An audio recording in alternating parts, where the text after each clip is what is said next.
So welcome to 3B Aquatics unboxing. We've got a couple of things going on here. I wanted to give you an update on the ponds, and then we also have an unboxing of an order from Dustin's fish tanks, and then we also have another order from Aquarium Co Op that is kind of some parts I needed to finish out what we're doing with the ponds this year. We tested some stuff out last year and it worked out really well, so kind of expanding that experiment, and I'll go into a little bit more detail after a while. But as you can tell, the box from Dustin's fish tanks here, USPS wasn't so kind to it, and then we received it 2 days before I actually got it. My family didn't tell me that that we had it, so I'm not sure what kind of condition they are. It's no fault to Dustin and Dustin's fish tanks. It was sitting in the box for 2 days inside, but still 2 days in a dark box is not exactly good for something that needs photosynthesis. So I'm not sure what these are going to look like. Just kind of a heads up that they may not be the best. So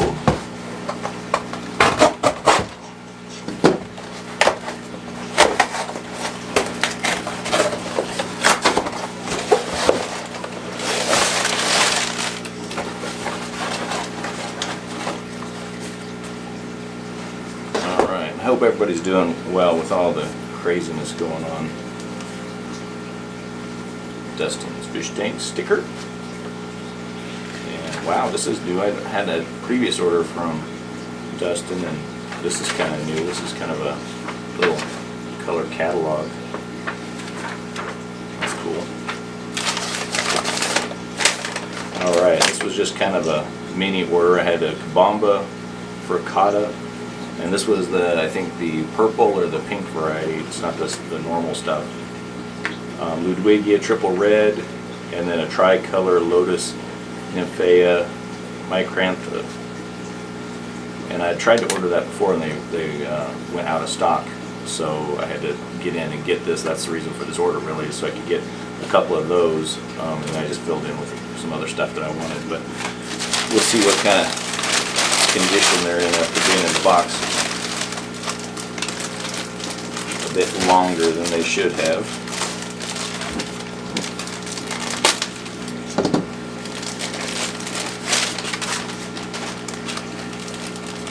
Okay.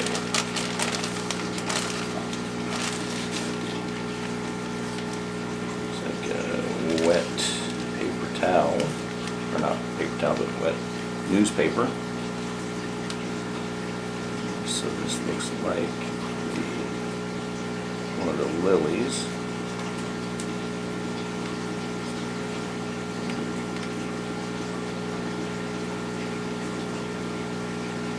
Alright, it looks like it's still going to work. Let's see if everybody can kind of see that. See if my action camera can focus on a little bit better there. There we go. Not really a big fan of getting something packed in wet newspaper, but ooh, wow, okay, this is going to have to go in the tank real quick, but look at that. Look how gorgeous that is.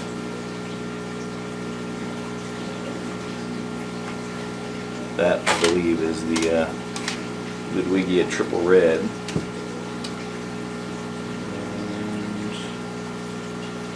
oh, there's the other. There's the other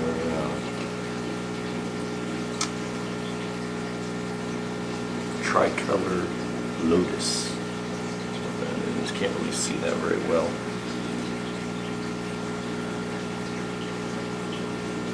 Well, I ordered 2 of the tricolor lotus, and Dustin sent me 3. So, wow, that's awesome.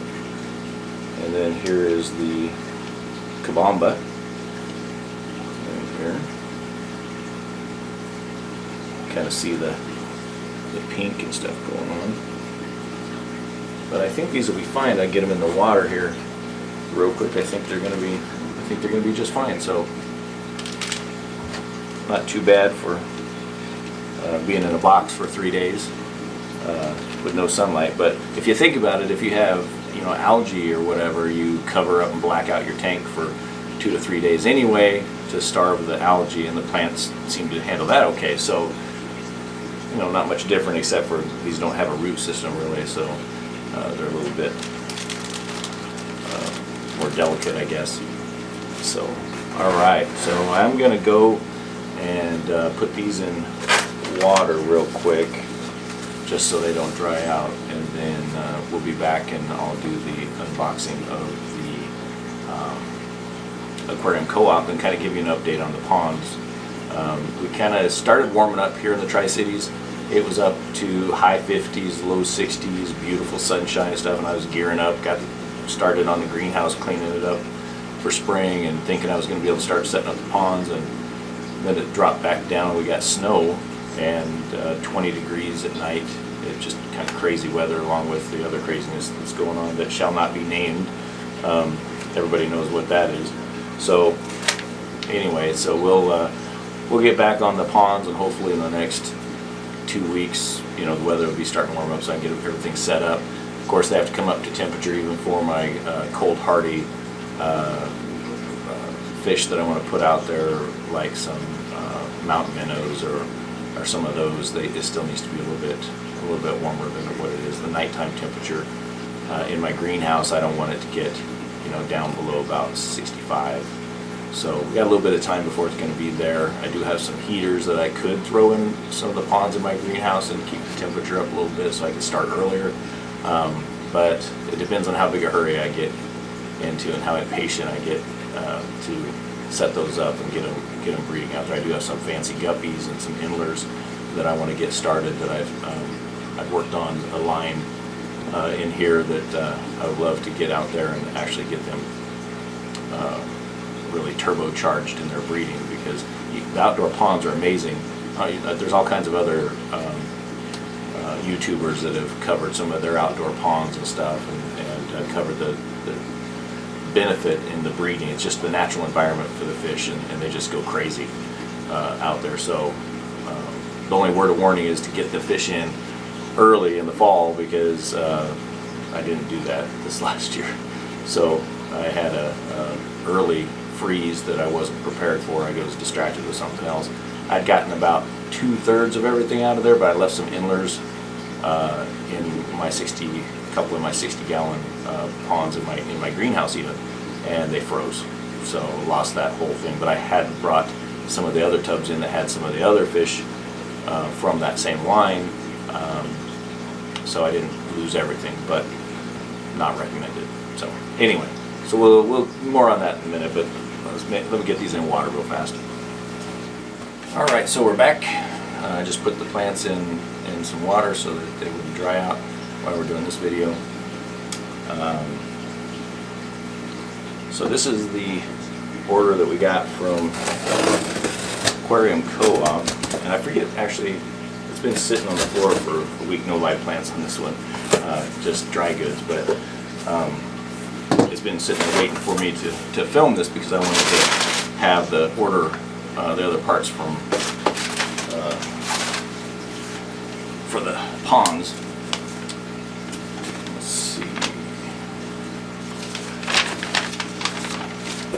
So yeah, so I got some extreme aquatic foods, some nano food there. Parasite cleanse. We got some never clog air stones, and a few other things like some micro pellets. There we go. And I have been trying some of Corey's Easy Green, and I'm not done with the experiment yet. I've kind of been mixing some of my fertilizers. Tried Easy Green, tried the was it Nylock G's Super Thrive or Thrive Plus in the liquid form, and then I've also lately tried mixing dry ferts and making my own combination based on some of the best practices and formulas that I found out on the internet. So it hasn't killed anything yet, but the results are still out there as far as which one's better. And you know, so here's a wow, really tiny apistogramma, or whatever you want to breed, that needs caves. Like I was thinking for this, I've got some black tiger Batis that might like to breed in that. And then we got, thought I would try these sponge filters. I use sponge filters in all my tanks. I've got like 57 tanks around, and I've tried like the Aquaneat sponge filters, and I forget what the other brand is. I'll post up what I use, but the filter sponge material on the one brand, and I forget which one it is, but they're just not coarse enough, and they get plugged real fast, and I just have a heck of a time keeping the air system in my tanks balanced, because as one plugs up, you know, it throws it, and then everybody else that's on that same line, it messes with the air going to it, throws the whole thing out of balance. So I thought I'd try these and see if I could get a bit longer before I have to clean them. I mean, I usually clean it probably, okay, I'm lazy, once a month. I clean all the sponge filters as I cycle through maintenance on my tanks. So I know that you're probably supposed to do a little bit sooner than that, but I also, because of that, I do the oversized sponge filters for my tanks. So, you know, for a 55-gallon tank, I'll use the 100-gallon size, the big bad, you know, sponge filter, and I get away with a lot more time between cleaning the sponge filters, because there's just more surface area that I can get away with. But it'd be nice to get something with a little bit more coarse foam. So I thought I would try these, and I will let you know. I know that I watched the video, probably some of you had, that Corey, all the research that they did to come up with these. So the big thing in this order that I got was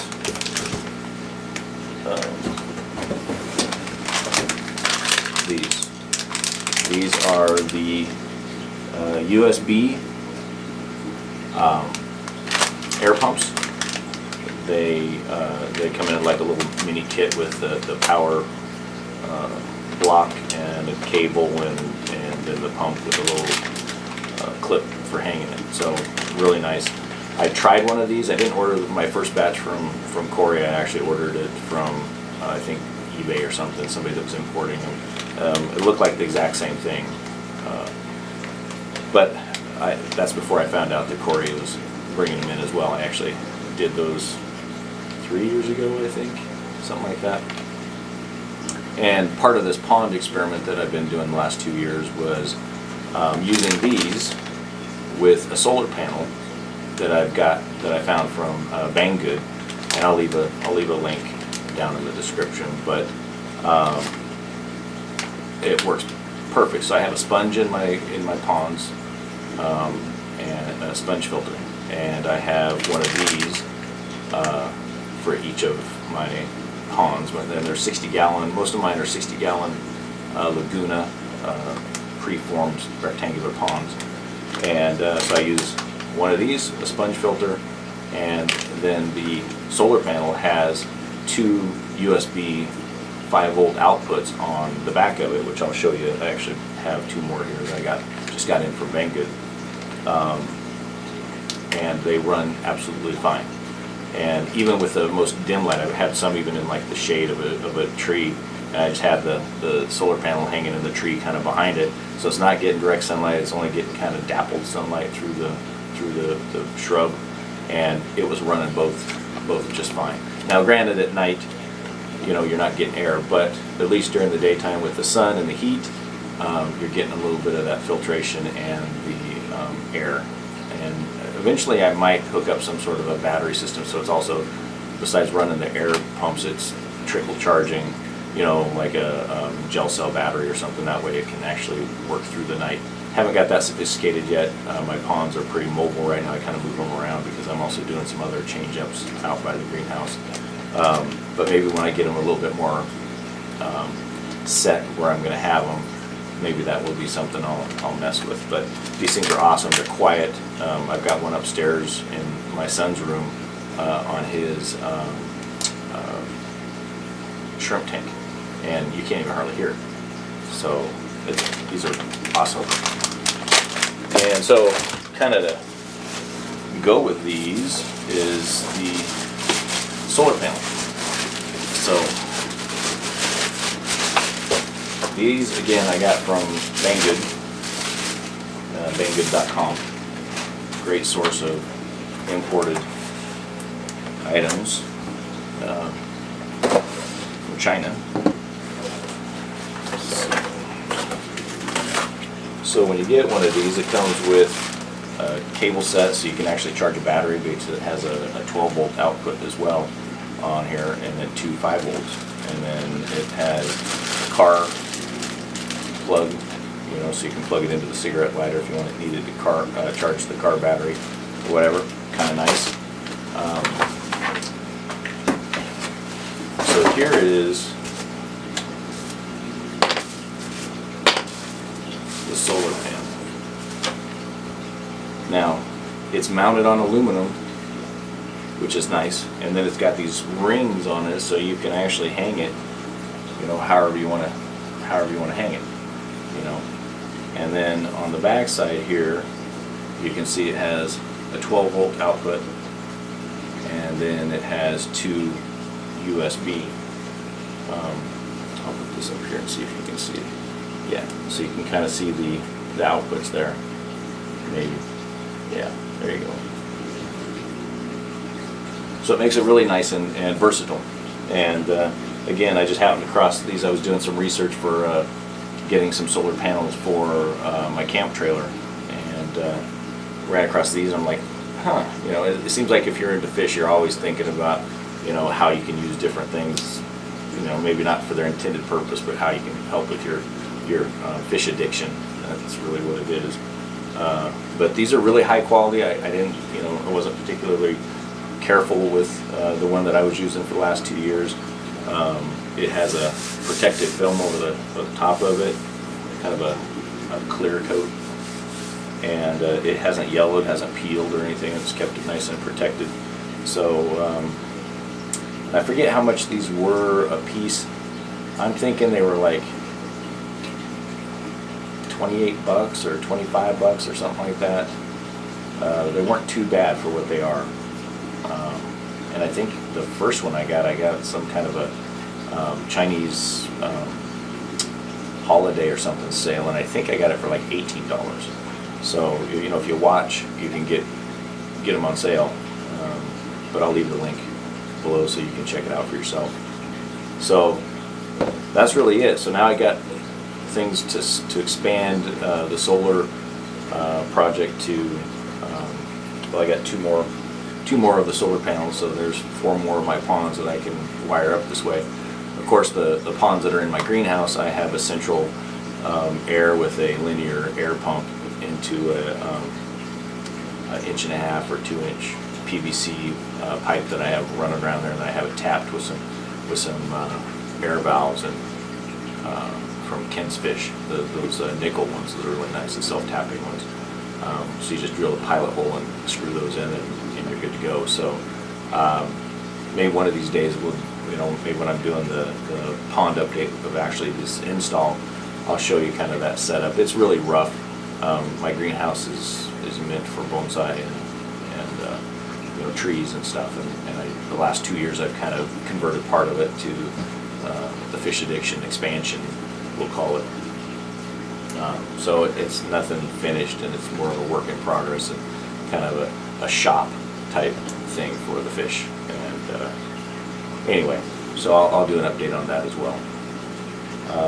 So that's it, and thank you very much for watching. Michael wanted to do this, but he's not feeling real well. I don't know if I mentioned it on the channel or not, but last year in May he was diagnosed with type 1 diabetes, so we've been kind of battling with that. He kind of has his ups and downs and struggles, and so he's not feeling real great today. But he wanted to make sure that I said hi to everybody for him. So I'm getting that off of my responsibility plate and saying hi to everybody. So he'll be back next time, I'm sure. Maybe even Kian, since that one of the last videos we actually had both boys on there, which was really nice because Kian doesn't get involved too much on the front of the camera. He doesn't necessarily like that. So anyway, again, this is 3D Aquatics. I'm Mike, and please like and subscribe, and spread the news that we're out there. We'll try and get more videos as time goes by, but I was trying to do one a week, but with having to edit every one, I've got a big stockpile of these videos that I've actually recorded and haven't got the editing done to put them out there on YouTube. So that's kind of a backlog. So I got to get a better process for doing this so I can crank them out more. And then maybe eventually, if we build up enough subscribers, maybe we'll get into some of the live streams.